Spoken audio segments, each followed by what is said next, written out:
Nuestro procedimiento administrativo, como el de las grandes naciones europeas, es por naturaleza escrito. Ello no es distinto en el procedimiento administrativo tributario y mucho menos cuando hablamos dentro de él a la etapa de fiscalización. ¿Qué quiere decir esto? Que toda etapa de fiscalización, sea de inicio, de cierre, sea de exteriorización de una fiscalización efectuada, siempre será escrito.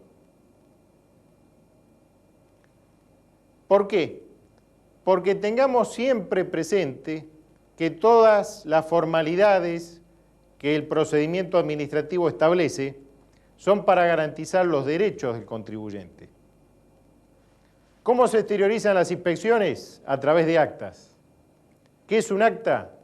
Es la exteriorización escrita de lo que un funcionario público realizó o percibieron sus sentidos en relación a una cuestión determinada y dentro de la órbita de su competencia. Las actas, en función de lo normado por el artículo 979 del Código Civil, gozan de presunción de legitimidad por su carácter de instrumentos públicos.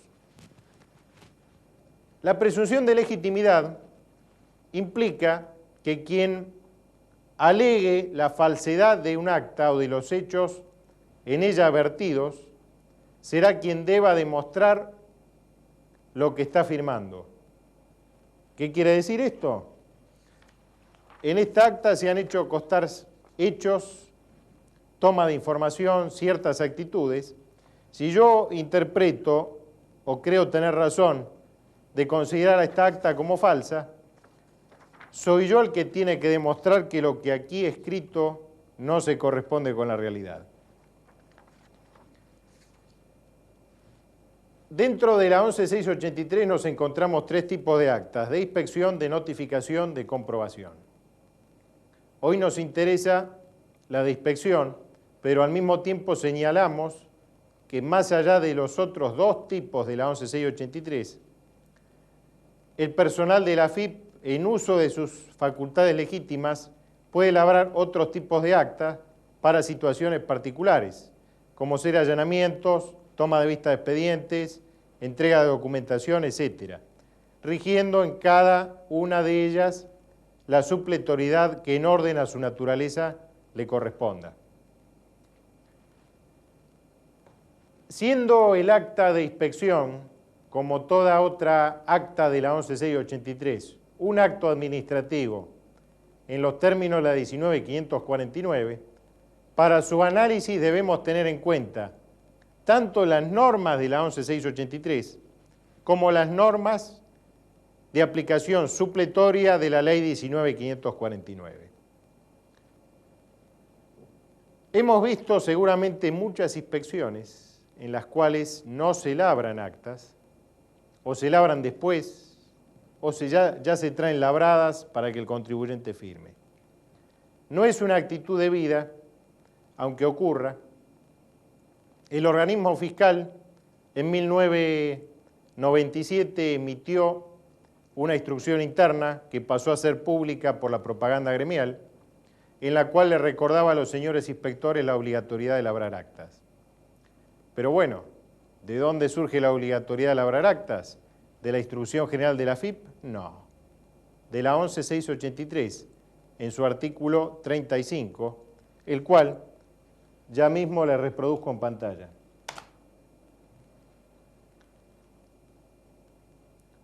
La obligatoriedad de labrar actas surge del artículo 35. Cuando se responda verbalmente a los requerimientos previstos en el inciso A, o cuando se examinen libros, papeles, etc., se dejará constancia en actas de la existencia e individualización de los elementos exhibidos, así como de las manifestaciones verbales de los fiscalizados. Fíjense que con posterioridad al dictado de la instrucción interna por parte de la AFIP, la propia AFIP, no sé si se ve claro, la propia AFIP circularizó este folleto al público, donde se mencionan de una manera muy sucinta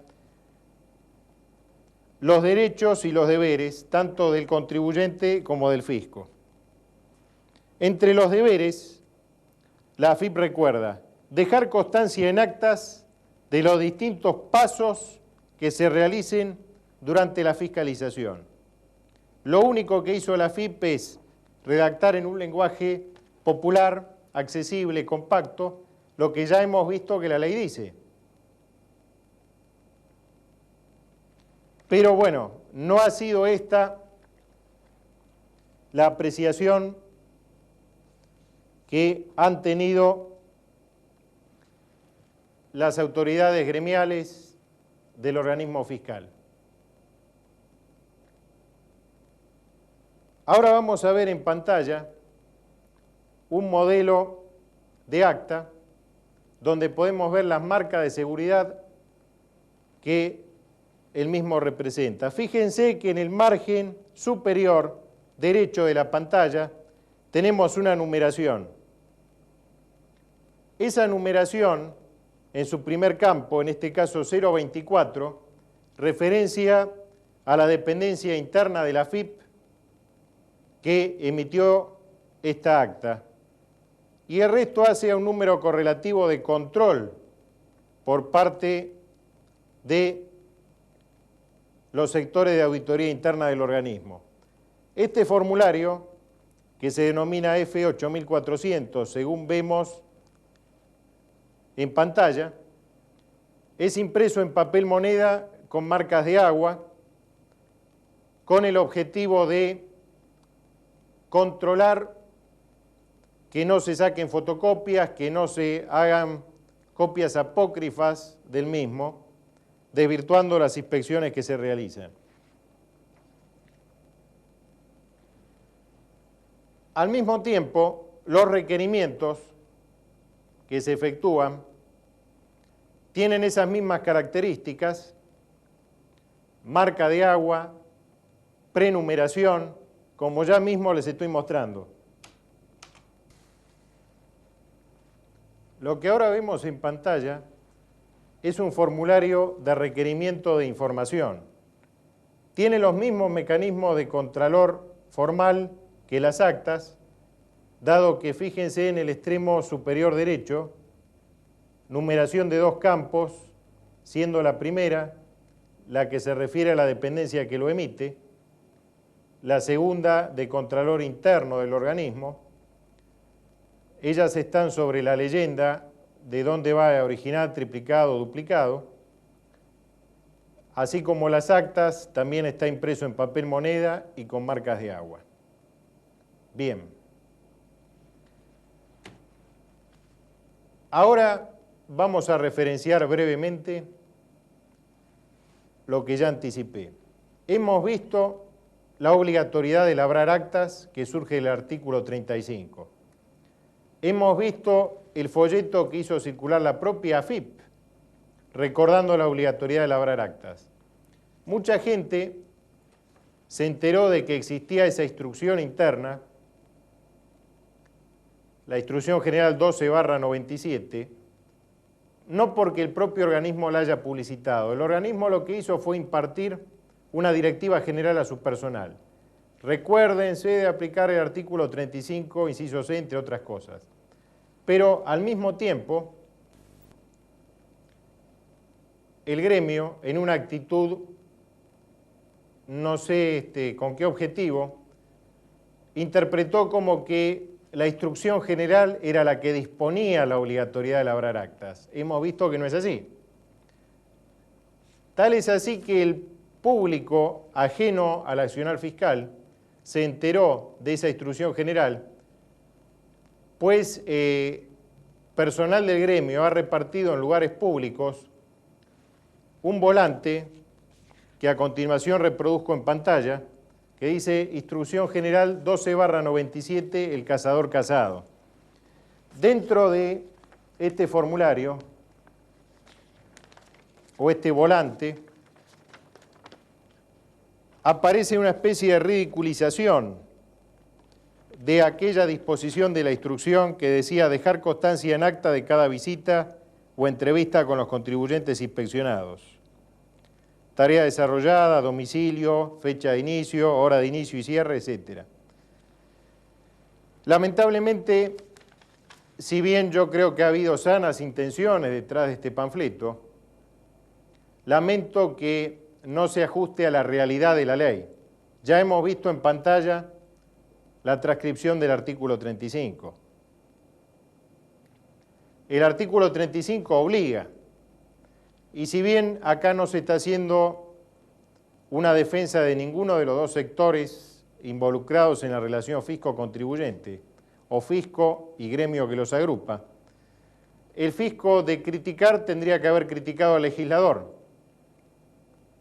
más que a una instrucción que recordó lo que el legislador dijo.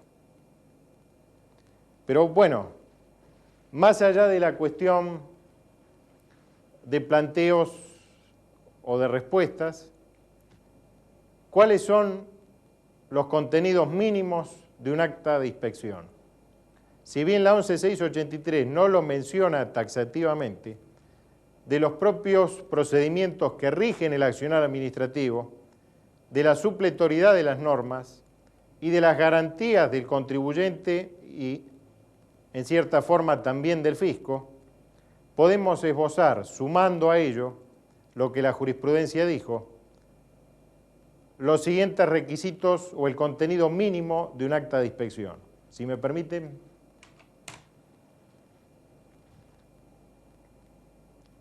Lugar, fecha y hora, firma e identificación de los funcionarios actuantes, motivo por el cual se labra la misma, como ser responder a un requerimiento escrito, citación a una inquisición verbal, debiendo ser específicamente identificados los dos primeros. Individualización de los elementos exhibidos y de los datos que se extraen de ellos. Manifestaciones verbales de los fiscalizados, mencionando si las mismas fueron espontáneas o a requerimiento verbal del actuante. Mención detallada de los hechos constatados que hacen a su situación fiscal. La negativa del inspeccionado a efectuar declaraciones. Como vemos, son requisitos muy detallados, pero tengamos presente que si un acta es la manifestación escrita de lo que un funcionario público realizó o percibieron sus sentidos, que se presume cierta y que invierte la carga de la prueba, no podría ser de otra forma. ¿Por qué? Porque si yo actúo como funcionario público, lo que percibo o lo que hago, siempre va a ser en un lugar, a una hora, a una fecha determinada, siempre alguien va a manifestar algo, va a dejar de hacerlo, etc. La Administración Federal de Ingresos Públicos puso a disposición de los contribuyentes un teléfono para poder evacuar sus dudas con respecto a inspecciones o bien para verificar la autenticidad de las mismas. El teléfono que ha puesto a disposición es el siguiente: 0800 22 2 22 22. Bien. Hemos visto cómo se exterioriza el proceso de inspección. Ahora, en el próximo capítulo, vamos a ver cuáles son las limitaciones al proceso de inspección.